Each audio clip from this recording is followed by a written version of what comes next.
अगर आपकी आज़ादी, आपका खाना, आपका पहनावा, आपका व्यवहार या सोच किसी कमज़ोर विश्वास वाले को ठेस पहुंचाती है, तो ये सिर्फ उनकी ठोकर नहीं है, ये मसीह के विरुद्ध पाप है। मसीह उस भाई के लिए मरा जिसे तुम अपनी आज़ादी से गिरा रहे हो। क्या तुम्हारा ज्ञान मसीह के बलिदान से बड़ा है? सबको जय मसीह। पिछले एपिसोड में कमज़ोरों को ठोकर खिलाने वाले लोगों के बारे में बताते आ रहे थे। ऐसे ठोकर खिलाने वाले हमारे कलीसिया के अंदर में भी पाए जाते हैं। अभी हम लोग आगे को देखेंगे। एक वचन पढ़ते हैं, पहला कुरिन्थियों की किताब का 8 अध्याय 10 से लेकर के 12 वचन तक। क्योंकि यदि कोई तुच्छ जानी को मूरत के मंदिर में भोजन करते देखे और वह निर्बल जन हो, तो क्या उसके विवेक में मूरत के सामने बलि की हुई वस्तु खाने का हिया ना हो जाएगा? इसी रीति से तेरे ज्ञान के कारण वो निर्बल भाई जिसके लिए भी मसीह मरा, वो नाश हो जाएगा। सो भाइयों का अपराध करने से, उनके निर्बल विवेक को चोट देने से तुम मसीह का अपराध करते हो। मान लीजिए आप सड़क पर चल रहे हैं और एक बच्चा आपको देखकर भीड़ भाड़ वाली सड़क पार करने की कोशिश करता है, क्योंकि उसने देखा है कि आप आत्मविश्वास से आगे बढ़ रहे हैं। अगर वो बच्चा दुर्घटनाग्रस्त हो जाए तो क्या आपको जिम्मेदार ठहराया जाएगा? ऐसे ही आत्मिक जीवन में कभी कभी हमारी स्वतंत्रता किसी और के पतन का कारण बन सकती है। ये कुरिन्थियों का पहला कुरिन्थियों 8 अध्याय में पौलुस मूर्ति पूजा में चढ़ाए गए भोजन के विषय पर चर्चा करता है, लेकिन इसका संदेश आज भी बहुत प्रासंगिक है। ये आत्मिक स्वतंत्रता और आत्मिक जिम्मेदारी के बीच एक संतुलन की बात करता है। इसमें 3 बातें हैं। उसका 10वां वचन है, अगर कोई तुझे मूरतों के मंदिर में खाते देखे, ये चित्र है उस विश्वास योग्य की जो ज्ञान रखता है। उसे पता है कि मूर्ति कुछ नहीं है और उस भोजन का कोई आध्यात्मिक प्रभाव भी नहीं है। लेकिन दूसरा भाई जो दुर्बल है, उसे देखकर भ्रमित हो जाते हैं और उसकी अंतरात्मा उसे दोष देती है। यहाँ पौलुस ये सिखा रहा है कि केवल ज्ञान ही काफ़ी नहीं है, प्रेम और विवेक भी आवश्यक है। दूसरा है उसका 11वां वचन है, तेरे ज्ञान के कारण वह दुर्बल भाई नाश हो जाएगा। ये एक चौंकाने वाला वाक्य है। नाश केवल शारीरिक गिरावट नहीं है, बल्कि आत्मिक चोट की ओर संकेत करता है। यहाँ ये भी याद दिलाया गया, जिसके लिए मसीह मरा, ये भाई कोई साधारण व्यक्ति नहीं है, बल्कि मसीह के दृष्टि में वो अनमोल है। अगर मसीह ने किसी के लिए अपने प्राण दे दिए, तो क्या हम अपनी आदतों को थोड़ा नियंत्रित नहीं कर सकते ताकि वो भाई गिर न जाए? तीसरा बात यह है उसका 12वां वचन, इस प्रकार मसीह के विरुद्ध पाप करते हो। जब हम जानबूझकर अपनी आत्मिक स्वतंत्रता का उपयोग दूसरों को ठेस पहुंचाने में करते हैं, तो ये केवल उनके विरुद्ध नहीं, मसीह के विरुद्ध पाप बन जाता है। यह बात हमें बहुत गहराई से सोचने पर मजबूर करती है। क्या मेरा व्यवहार किसी के विश्वास को तोड़ रहा है? क्या मेरी आज़ादी किसी की आत्मा को हानि पहुंचा रही है? इस भाग में पौलुस ईसाई स्वतंत्रता और ईसाई प्रेम के बीच एक संतुलन को प्रकट करता है।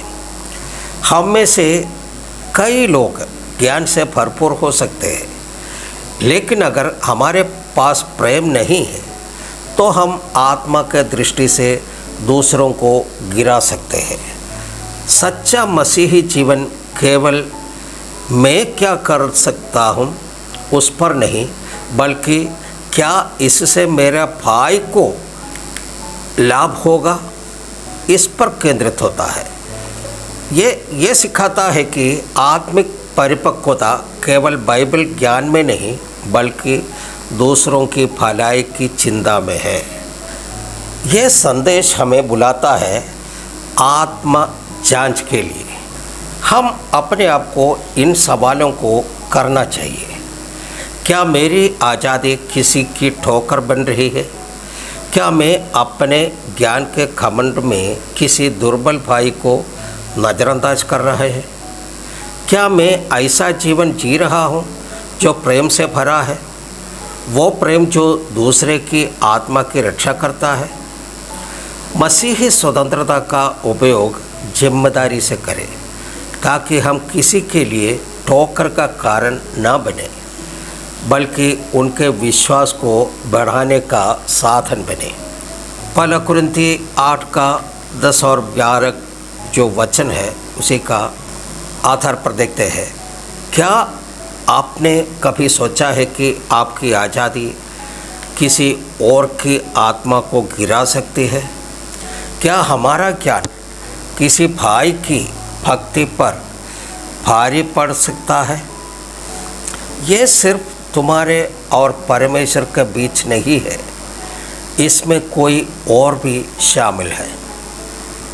हम लोग जो पढ़े हुए भाग में पौलुस एक गंभीर चेतावनी देता है, क्योंकि यदि कोई तुझको जिसमें ज्ञान है मूरत के मंदिर में भोजन करते देखे, तो क्या उसकी अंधकरण यदि वो दुर्बल है मूर्तों के मांस खाने के लिए ही आप न पकड़ेगा? और इस प्रकार तेरा ज्ञान उस दुर्बल भाई के लिए ठोकर का कारण होगा जिसके लिए मसीह मरा। और इस प्रकार तुम भाइयों के विरुद्ध पाप करके और उनके दुर्बल अंधकरण को चोट पहुंचाकर मसीह के विरुद्ध में पाप करते हो। पौलुस हमें याद दिलाता है, मसीह जीवन सिर्फ ज्ञान और स्वतंत्रता का नाम नहीं है, बल्कि प्रेम, जिम्मेदारी और दूसरों की आत्मा का ख्याल रखने का नाम है। अगर आपकी आज़ादी, आपका खाना, आपका पहनावा, आपका व्यवहार या सोच किसी कमज़ोर विश्वास वाले को ठेस पहुंचाती है, तो ये सिर्फ उनकी ठोकर नहीं है, ये मसीह के विरुद्ध पाप है। मसीह उस भाई के लिए भी मरा है जिसे तुम अपनी आज़ादी से गिरा रहे हो। क्या तुम्हारा ज्ञान मसीह के बलिदान से बड़ा है? आज खुद से एक सवाल पूछिए, क्या मेरी जीवन शैली, मेरे शब्द या मेरी धार्मिक समझ किसी को यीशु से दूर कर रही है? यदि हाँ, तो क्या मैं अपने ज्ञान को प्रेम की अग्नि में गलने दूंगा? क्या मैं दूसरों के लिए बलिदान दूंगा जैसे मसीह ने मेरे लिए दिया? मसीही जीवन सिर्फ ये जानने का नहीं है कि क्या सही है, बल्कि ये जीने का है कि क्या प्रेममय है। इस सप्ताह किसी ऐसे भाई या बहन को सोचिए जो आपके आचरण से प्रभावित होता है। उनके लिए प्रेम से जियो, क्योंकि मसीह ने भी उनके लिए अपने प्राण दिए हैं। हम पहले पढ़ा हुआ उस भाग में एक दो उदाहरण के साथ में बहुत ही सरल भाषा में समझाना चाहता है। अच्छा बुद्धि, अच्छा ज्ञान वाला तुम्हें यीशु मसीह ने स्वतंत्र किया। ये वह ज्ञान नहीं है जो आप स्कूल कॉलेज में पढ़ लिख कर PhD पाया हुआ है, बल्कि परमेश्वर का वचन का ज्ञान पाया हुआ तू, जहाँ पर तू नहीं होना चाहिए वहाँ पर तू अगर खड़ा है या बैठा है, वो अगर एक नया विश्वासी देख लेगा तो वो विश्वासी क्या सोचेगा कि वो ज्ञान वाला व्यक्ति वहाँ पर खड़ा रह सकता है, तो मेरा वहाँ पर रहना कोई पाप नहीं है। आप समझ गए?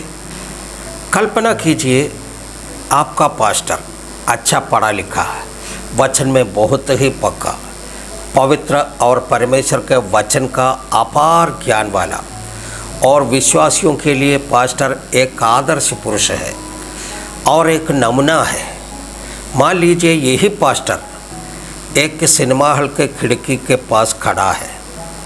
उस समय आपका कलीसिया का एक नए विश्वासी जो अभी यीशु मसीह को अपना उद्धारकर्ता का रूप में ग्रहण किया और बपतिस्मा लिया हुआ, उस पास्टर को सिनेमा हॉल के खिड़की के पास खड़ा देख लिया, विश्वासी के मन में विचार क्या आएगा कि हमारा अच्छा पढ़ा लिखा, वचन में बहुत ही पक्का, पवित्र और परमेश्वर के वचन का अपार ज्ञान वाला अगर पास्टर सिनेमा देखने के लिए आया है तो सिनेमा देखना कोई पाप नहीं है। कल हम भी सिनेमा देख सकता है। ऐसा होने से क्या होगा? एक वचन पढ़िए, कुरिन्थियों का पहला कुरिन्थी 8 का 11 और 12। इस रीति से तेरे ज्ञान के कारण वह निर्बल भाई जिसके लिए मसीह मरा नाश हो जाएगा। सो भाइयों का अपराध करने से और उनके निर्बल विवेक को चोट देने से तुम मसीह का अपराध करते हो। हालेलुया। इस एपिसोड को यहाँ पर समाप्त करते हैं। अगले एपिसोड में फिर मिलेंगे। तब तक के लिए सबको जय मसीह, सबको धन्यवाद।